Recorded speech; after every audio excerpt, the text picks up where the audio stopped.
All right, Ruth chapter 3. So, okay, it's been 2 weeks since we talked about Ruth, and we had winter weekend. So you're kind of doing some whiplash, maybe. You're like, I don't even remember what happened in Ruth last time we talked. So I'm going to give you a brief overview because it's been a couple weeks, so we just kind of talk through what is going on right now. So, as we have been reading,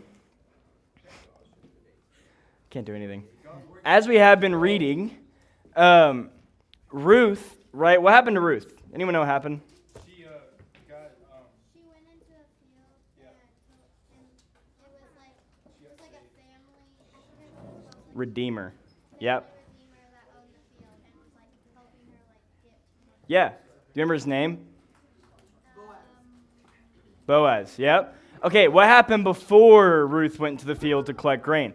Something tragic happened. What happened to Ruth's family? They died, right? Yeah. So she lost her husband, and then her mother-in-law also lost her husband. So there's no husbands, and they're alone. They send the other daughter-in-law off, right? And they find themselves in this moment where it's Naomi and Ruth, and they're together alone. They have no provision, no provider. Have you ever gone out of, I'm going to restart that. Have you ever gone out on a limb for something? You know what I'm talking about?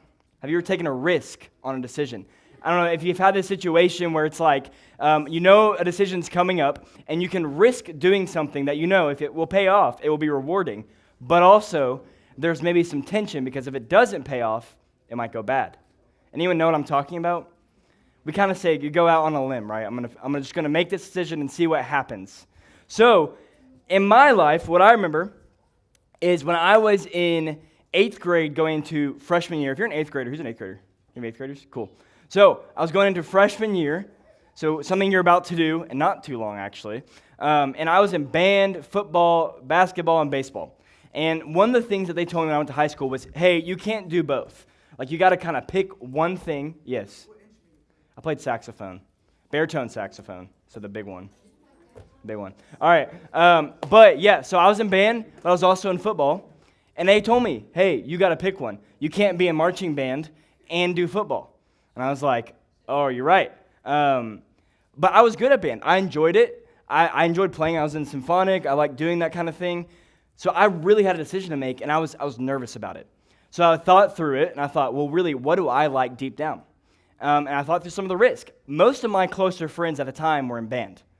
I had friends in football, but I was closer to some of my friends in band.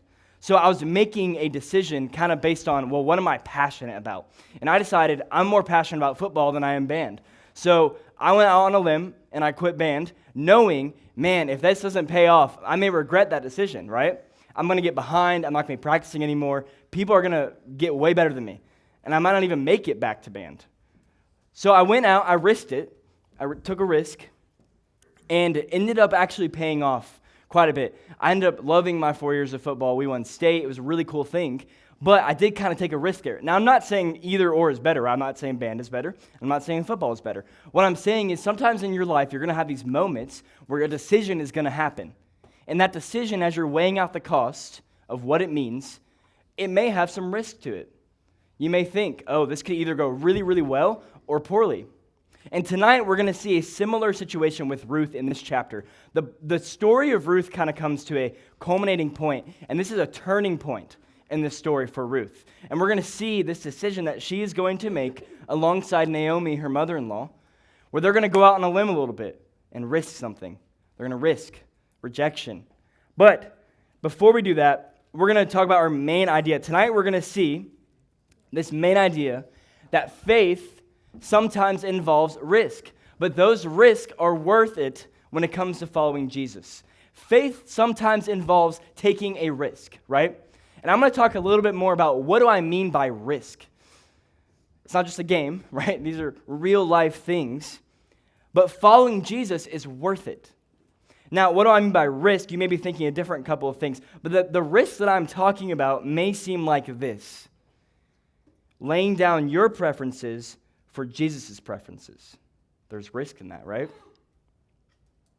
Letting go of a bad relationship because of Jesus, calling you to not sin. That's a big one. Breaking the chains out of an addiction that you actually kind of like. Shedding off a sin that you actually kind of enjoy. These are a part of the risk of following Jesus. There's another risk too. Maybe Jesus calls you to go work in full-time ministry. Maybe Jesus calls you to go serve overseas on mission for the rest of your life, serving overseas on the field. This is part of the walk of following Jesus. But here's the really cool thing. God blesses us when we take a risk when it comes to Jesus. When we say, you know what, Jesus, I'm willing to follow you more so that I will risk losing some friends in my life. I'm willing to follow you so much that I will risk my family rejecting me. Because I love you so much, I'm going to risk laying my preferences down for yours. And we're going to see this concept kind of play out. But the beautiful thing is that when you follow Jesus wholeheartedly, when you have no questions asked, right? When you're all in for Jesus, He will bless you in that decision. And you're going to end up on the other side of it, even more so, happy and blessed from that spiritually. All right, so let's go ahead and start reading verses 1 through 7. We're going to read verse 1 through 7. And that is page, if you need help finding it, that is page 224. We're going to be in Ruth chapter 3, page 224 if you're in the gray Bibles here. It's also on the screen. Yeah, is everyone good over here? I'm hearing noises. All right, let's start reading verse 1. Ruth's mother-in-law, Naomi, said to her, "My daughter, shouldn't I find rest for you so that you will be taken care of? Now isn't Boaz our relative? Haven't you been working with his female servants? This evening he will be winnowing barley in the threshing floor. Wash, put perfume and oil, and wear your best clothes. Go down to the threshing floor, but don't let the man know you are there until he has finished eating and drinking. When he lies down, notice the place where he's lying. Go in and uncover his feet and lie down. Then he will explain to you what you should do." So Ruth said to her, "I will do everything you say." She went down to the threshing floor and did everything her mother-in-law had charged her to do. After Boaz ate and drank and was in good spirits, he went and lay down at the end of the pile of barley. She came secretly, uncovered his feet, and lay down. So, what is going on? This kind of sounds a little weird, right? But really the main point here is that Ruth's act towards Boaz is an act of boldness and faith. She acts out in boldness and faith. I'm going to explain a little bit of why, okay? So we have this moment, y'all in the front, you need to walk in. We have this moment, okay, where Naomi comes to Ruth and says, "Hey, shouldn't I go find you rest?" Now, okay, what do y'all think this word rest kind of means? It's not like what you might think it is. It's not like a rest as in let's sleep, right? I need to get you a nap, or go take a nap, get some sleep, you know? You ever had anyone ever say that to you? I think you need some sleep, right? Maybe a parent said that to you. I know I get moments where I get angry and I need to go to bed. But we all have these moments, right, where a big decision's coming and it requires boldness. So Naomi, there's a turning point here. Remember the Naomi we talked about in chapter 1? What was she like? She was broken, right? She was bitter. She was isolating herself. She was choosing a life of total and separate isolation from society. No one else would have been with Naomi, caring for her. She was basically sending them off and saying, "I'm going to wallow in my sorrow and be alone." That's where Naomi was. But now we come to a point where she's like, "I have a plan for you, Ruth." See this change? There's a change here. She is now acting with some boldness and a little bit of faith, right? Maybe she's starting to see things differently. Maybe God is working on her heart to see the situation, to see what's going on. So when she says, "How about I go find you some rest?" Here's what that word means. Rest in this context refers to security through marriage, okay? It's provision for Ruth through a husband. Remember, we kind of talked about it. Culturally, back in the day, in the ancient world, this is just a reality, okay? Your husband and wives were very, very important. People didn't really stay not married very long. That was the reality. Because oftentimes, they would provide for each other. The husband was the one who would go out to the fields, he would work, he would make food and money for the family, and he would bring it home. And the woman would oftentimes raise children.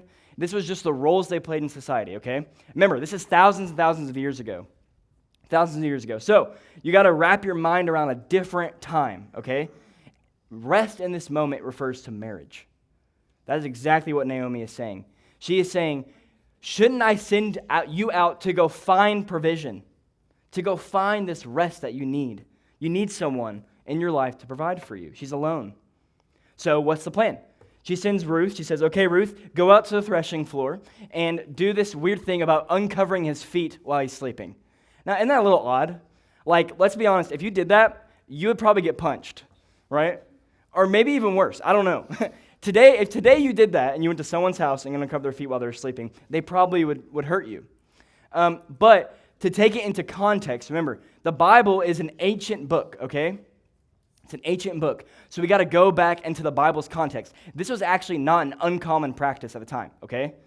It sounds weird, but this idea of coming beneath someone's feet was a submission and a request. You were humbling yourself before that person. So oftentimes it would be kings or maybe people who owned property.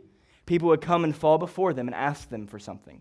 So Ruth, what Naomi is telling Ruth to do is not something weird and seductive or romantic. It's to go to Boaz and realize you were going to put yourself in a position of humility and you're going to ask him for something. She then says, he is our family redeemer. We see this thing pop back up, right? This idea that there is a redeemer in the line of Naomi who can marry Ruth and rescue her out of the situation that she's in. This is a big deal. So what does Ruth do? She says, okay, I will do whatever you say. I'll do whatever you say. She has faith in Naomi. And maybe even faith in God that he will work something out, right? She's in a desperate situation. Ruth takes a risk. She takes a risk. Because what's the risk? You go, you do this thing, and then what does Boaz say? Maybe he says, get out of here, you're crazy, right? Like, what is this crazy lady doing while I'm trying to go to bed? Let's see what happens, starting in verse 8. I'm going to read through 18. It says, at midnight, Boaz was startled, of course, right? He turned over, and there, lying at his feet, was a woman. So he asked, who are you? I am Ruth, your servant, she replied. Take me under your wing, for you are a family redeemer. Put a pin there. We're going to come back to that. Then he said, may the Lord bless you, my daughter. You have shown more kindness now than before, because you have not pursued younger men, whether rich or poor. Now don't be afraid, my daughter. I will do for you whatever you say, since all the people in my town know that you are a woman of noble character. Yes, it is true that I am a family redeemer, but there is a closer family redeemer than I am. Stay here tonight, and in the morning, if he wants to redeem you, that's good. Let him redeem you. But if he doesn't want to redeem you, as the Lord lives, I will. Now lie down until morning. So she lay down at his feet until morning, but got up while it was still dark. When Boaz said, don't let it be known that a woman came to the threshing floor. And he told Ruth, bring the shawl you're wearing and hold it out. And she held it out, and he shoveled 6 measures of barley into her shawl. And she went into the town. She went to her mother-in-law, Naomi, who asked her, what happened, my daughter? Then Ruth told her everything the man had done for her. She said, he gave me these 6 measures of barley because he said, don't go back to your mother-in-law empty-handed. Naomi said, my daughter, wait until you find out how things go, for he won't rest unless he resolves this today. So what is the point here, right? We see kind of a lot of things that are happening in the story. The second point that we're going to see is that the Lord blesses Ruth's decision, and Boaz acts kindly towards Ruth. So Ruth goes out on a limb, right? She takes a risk, a huge one. But she's desperate. She's in a situation where she needs to take a risk. And she goes to Boaz, and what does Boaz do? He treats her kindly. There's a really important point there, okay? There's a really important point. We got to realize this is just not a random interaction, okay? Ruth and Boaz have kind of been forming this relationship a little bit. They're getting to know each other, right? They're talking. Is that what y'all call it, I think? Talking, right? Doesn't make any sense, but hey, whatever. But they're in this phase of like, they're getting to know each other. So it's not just a stranger to Boaz, right? Ruth isn't just a total random person walking in. Guys in the back, if y'all need to go to the bathroom, like, someone figure it out. Seriously, I'm tired of this. Every week. It's every single week. Ruth and Boaz, they knew each other, right? They had interactions. So Ruth, and they've already had a conversation. Let's go back real quick. Let's start in 2, verse 12. So we got to remember, Boaz actually prayed for this to happen to Ruth. So Ruth says in verse 9, she says in chapter 3, verse 9, "Take me under your wing, for you are a family redeemer." What does Boaz pray earlier? This happened before this conversation in verse 12. He says to Ruth, "May the Lord reward you for what you have done, and may you receive a full reward from the Lord God of Israel, under whose wings you have come for refuge." So he prays literally to Ruth, "May you find refuge under wings of the Lord." And then what does she come to him and ask? "May you give me refuge under your wings." Right? So Boaz is probably seeing these connections. Remember, there's interactions in time that we don't necessarily have recorded. They know each other. And he's seeing these things, and he treats her kindly. He doesn't send her off. He says, "Okay, stay here, but there's someone else who might be better for you." So if he decides that he wants to redeem you, we'll let that happen. This is an important point, guys. Ruth took a risk, and it paid off, right? God blessed that decision. She, after pain and so many things, the Lord is going to maybe provide for her a way back into some form of provision. And provision, what I mean by that is like needs, right? Food, shelter, all that.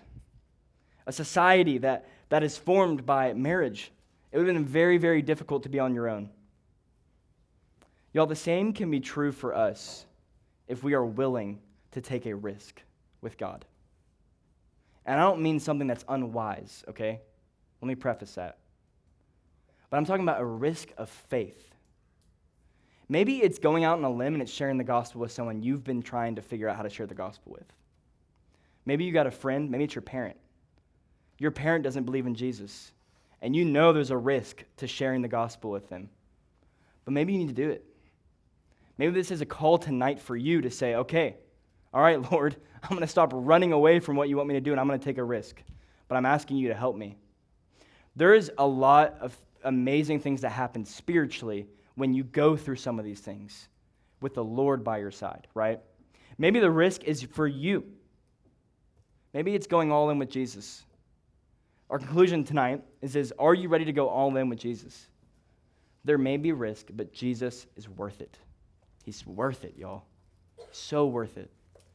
Man, life is going to be full of decisions that will often overwhelm you. They'll make you anxious. But y'all, there is a decision that will not overwhelm you. I promise. And that is the one to follow Jesus. Maybe you have been on the fence, and it's time to jump in, y'all. It's time to do it. Let's go, right? You know, I was talking with someone this week and on our staff, and she was talking about a Bible study that they do. And this Bible study, every time they talk about things they should be doing, right? Oh, man, I should really get back in the Word. Man, I should really start praying more. Man, I should really be more bold about my faith. And she just finally got tired of it. And I love the authenticity here.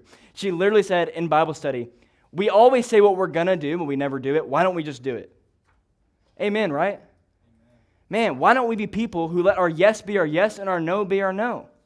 That is the call to follow Jesus. Some of you have been towing the line a little bit, and you're trying to figure out, what do I do? How do I follow Jesus? And you just need to dive in. You just need to say yes. That is step one, is saying yes. And then you say yes to the next thing he asked you to do. And then you say yes to the next thing. And you watch these dominoes unfold in your life, and then you look back 10 years down the road and you think, "Wow, God, how did I get here? Man, you're kind and faithful to me." Y'all, it's a risk to follow Jesus. It is. That's just a reality. I want to talk about a guy named Nabil Qureshi. Nabil Qureshi. He was a devout Muslim raised by a loving Pakistani family, a Muslim family. And if you know anything about Islam, if you leave the Islamic faith, you're dead to your family. They're gone. It's like you might as well, seriously, to them you're dead. You've died and you've left. Nabil was a devout Muslim. But after years of an honest dialogue with his Christian friend, David Wood, and intense Bible study, right, he actually came to faith in Jesus Christ. There's a beautiful book called Seeking Allah, Finding Jesus. He's a Muslim seeking Allah, but he ends up finding the true God of the universe, Jesus Christ. And it frees him. Now, what were the risks involved for Nabil? What were the risks? Literally losing his family, right? His family would have literally seen him as dead. There would have been intense risk for him, persecution, things that he would face. Man, he would even talk about fearing losing his family completely. But here's a beautiful quote, okay? He said, I knew that if I followed Christ, I might lose my family, but I also knew I could not deny the truth. Nabil was changed. He had a moment where he was like, I'm changed. I see it now. And he risked losing his family. The unfortunate thing is that Nabil would actually go on to have cancer, and he would die. He became kind of this prolific guy, right? An apologist. He was an author, a speaker, and he did great, great things in his short life. Y'all, Nabil is living, literally right now, in the land of living in heaven, the risk that he decided to take. He's seeing the fulfillment of that now. He went out on a limb and said, okay, Jesus, I'm going to risk it on you. I'm going to follow you. And that led him to where he is now in eternity with Jesus Christ. This is the reality for each and every one of us in this room. Some of y'all have already made that decision, and that's a beautiful thing, right? That's awesome. But what is your next step tonight? What is the risk that you could take of following Jesus and going all in with him? Maybe it's getting baptized. Maybe some of y'all haven't gotten baptized. And I know that we had those cards for that winter weekend, so I want to have conversations with you. If you're interested in baptism, please, please, please let me know. That is a really cool thing, a really important thing that Jesus calls us to do. But maybe it's time to get baptized. Maybe it's to share the gospel with that one friend. You know what I'm talking about? That one person you know. Maybe the risk is to say, hey, you know what? I know we've been friends for 10 years, and I haven't talked to you about Jesus, but now I'm going to do it, man. Right? Imagine what could happen. Maybe that friend's been needing to hear those things. Maybe it's family. Yo, I don't know exactly what you're going home to. And if I could just have y'all's attention real quick, this is really, I just want to say this. I don't know what you're going home to tonight. I don't know what you're going home to tomorrow, right? Y'all, I have seen Jesus Christ radically change people. I don't know how your parents are. I don't know if you're living with your grandma, your granddad, whatever. But Jesus can change things, and he can break generational chains. Through the power of following Jesus, you can break the chains of your past. But it takes a risk. And that is the great divide, right? This is how God intended it. It's are you going to jump in, or are you going to jump out? That's the decision you have to make today. It may be something small, or maybe something big. It's up to you. Let's pray.